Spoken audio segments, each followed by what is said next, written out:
तो मैं आपको बता रहा था कि एक पेपर हमने लिखा था जिसमें हमने ये कोविड के टाइम में कैसे भय व्याप्त था।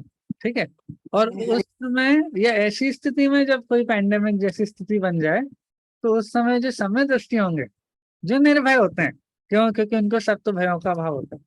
वो ऐसी स्थिति में उनका कैसा होता है, मतलब समय दृष्टि जी हो, वो पैंडेमिक की स्थिति यदि बने तो उनको सम्यक दर्शन के कारण से निर्भयपना, निसंगपना कैसा होगा। ठीक है। वो इस स्थिति में कैसा विचार करते या उनको कैसे परिणाम होते, तो वो हमने थोड़ा सा लिखा है। एक पेपर है, रिसर्च पेपर। वो मैं आपको ग्रुप पे शेयर करूंगा, तो आप लोग देखिएगा कि कैसा है। ठीक है। चलिए हम वापस अपने विषय पर आते हैं। देखिए,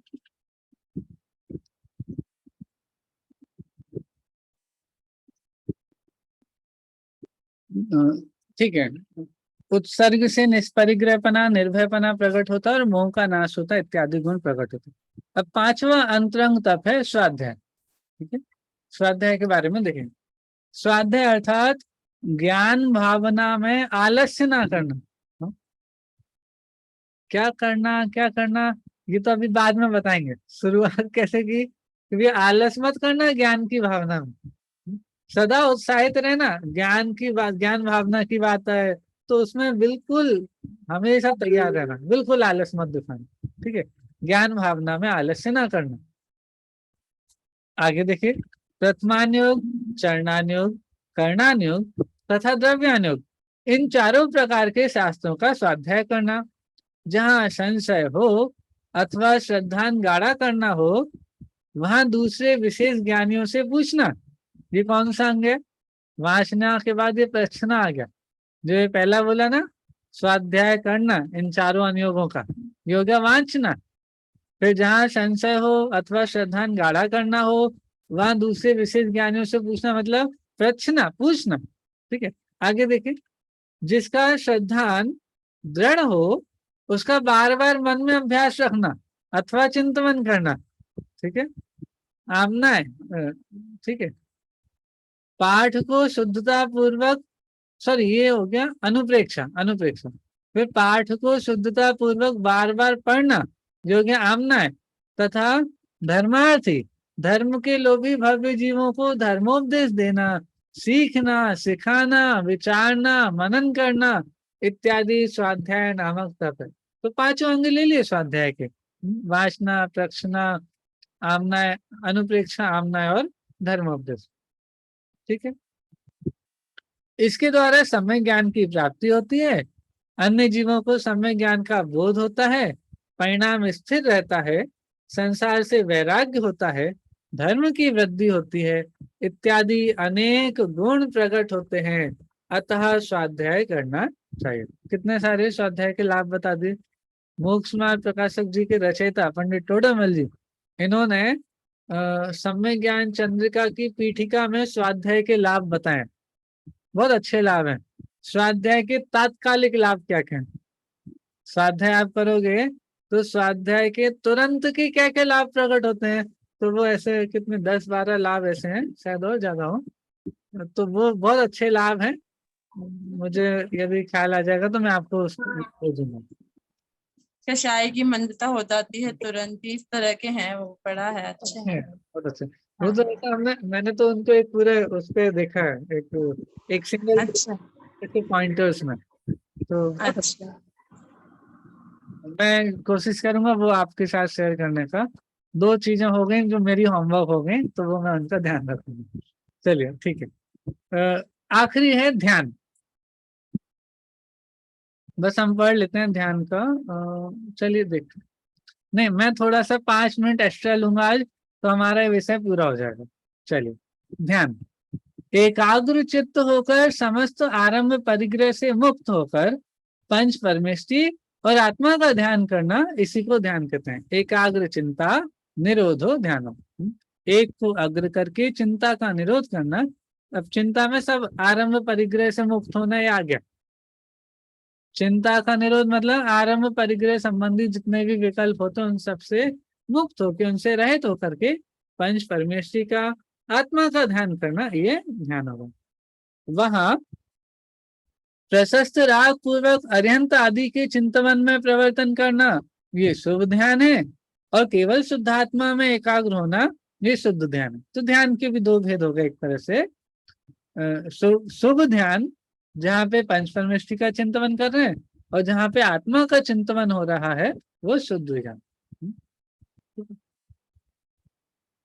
अब हम बोल तो रहे हैं चिंतवन, चिंतवन में चिंता मत लेना क्योंकि वो चिंता का तो निरोध है। ठीक है, वो एक अग्र है, वो अग्र हो गया हमारे लिए, बाकी सभी को हमने उनके बारे में विचार ही नहीं है। ठीक है, तो उसका नाम ध्यान है।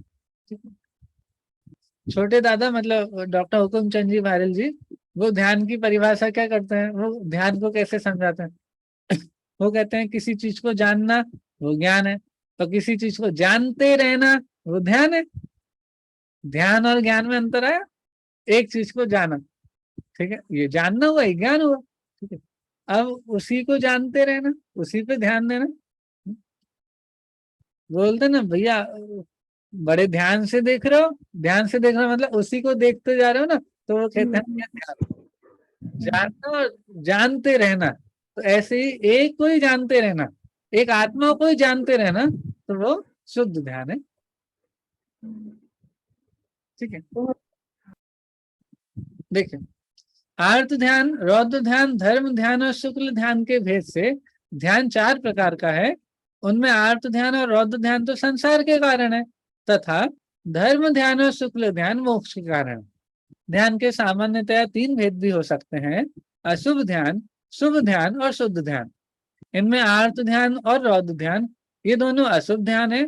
धर्म ध्यान शुद्धता युक्त शुभ ध्यान है, तथा शुक्ल ध्यान शुद्ध ध्यान है। इसलिए मोक्षार्थी जीवों को धर्म ध्यान और शुक्ल ध्यान अवश्य अपनाना चाहिए। जब ध्यान को अपनाना चाहिए बात है तो कौन से ध्यान को, शुभ ध्यान और शुक्ल ध्यान की बात चल रही है, मतलब मूल में धर्म ध्यान और शुक्ल ध्यान की बात चल रही है। ध्यान के अवलंबन रूप से पिंडस्थ, पदस्थ, रूपस्थ और रूपातीत ये चार भेद है कि भाई आप किसका अवलंबन कर रहे हो, पिंड का, पद का, रूप का, रूपातीत, तो ऐसे चार भेद उसके भी हो जाते हैं। इनका विशेष वर्णन ज्ञानार्णव ग्रंथ से याद करना चाहिए, यहाँ लिखने से बहुत विस्तार हो जाएगा, क्योंकि ज्ञानार्णव में ध्यान की मुख्यतः से पूरा वर्णन है। ठीक, भावार्थ, ध्यान तब से चारित्व भाव संपूर्णता को प्राप्त होता है। जो इतने सारे हमने अभी भेद देखे, ठीक है, इन सभी में जो ध्यान है ना, ध्यान सबसे बड़ा तप है। क्यों? क्योंकि ध्यान से चारित्व पूर्णता को प्राप्त होता है। मन वशीभूत होता है, अनाकुलता होने से परमानंद होता है। इस प्रकार छह भेद युक्त अंतरंग तप सेवन करने योग्य। इस तरह यहाँ पे छह जो तप के भेद हैं उनकी पूरी बात यहाँ पे की। यह तप मन के अधीन है, इसलिए इसे अंतरंग तप कहते हैं, अतः इसका निरंतर सेवन करना योग्य है।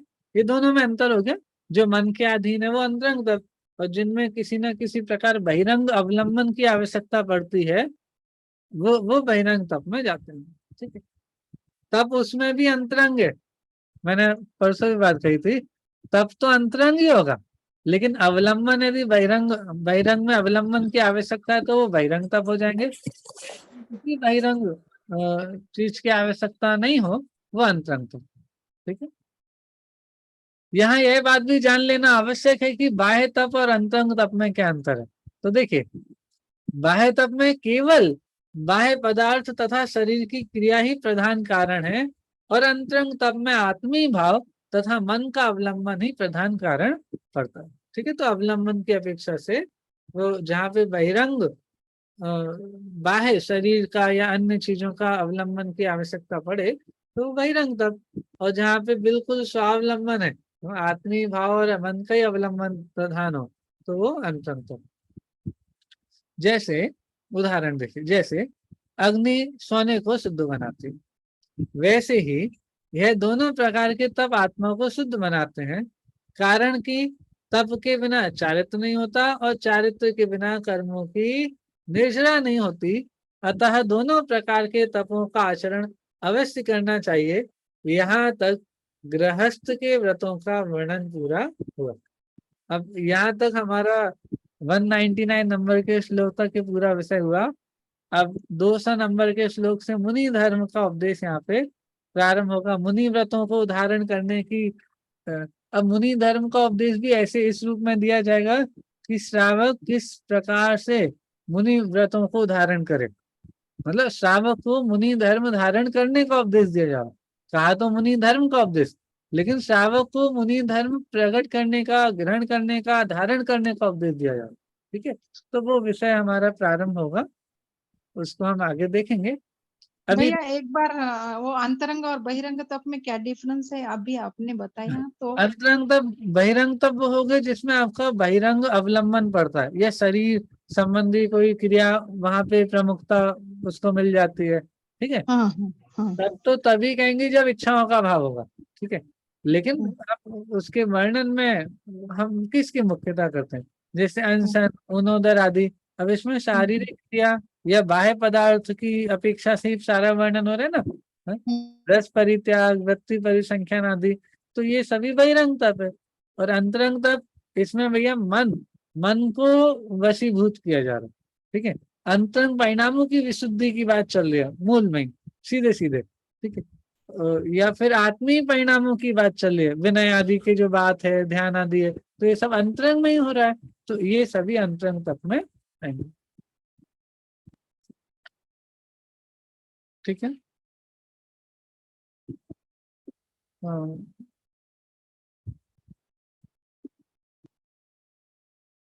नेट चला गया क्या? Hello,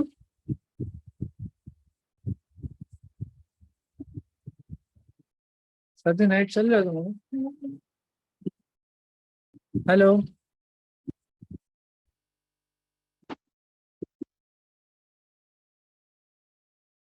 hello.